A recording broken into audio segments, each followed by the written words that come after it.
Sara Axotaga chiqadigan Muratlı uchun Neva qo'yib beraman ajoyib bundan. Mashin propanda. Mashin Qoraqalpog'iston 50 kala 40 kilovatli mashina. Görünüşü mashin propanda 1987-yil ishlab chiqarilgan. Mashin düzülüp turibdi, akkuratni bo'lib. Razatchi, ridok hamma narsasi bor, ishlab turibdi. Görünüş patologla ishlangan, talonkalar bor. Chexollar chizilgan. Aynalar knopkadan chiqib tushadi.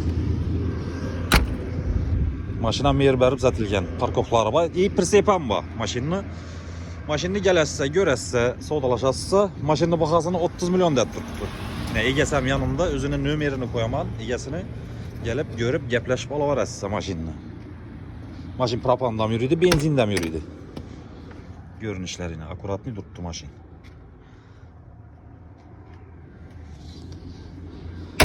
Bemalol tartib telefon arasida gelishib olasizsa, kimga neva kerak bo'lgan bo'lsa, shuni yuborib qo'yasiz, do'stlarimizga nomer qoldiramiz.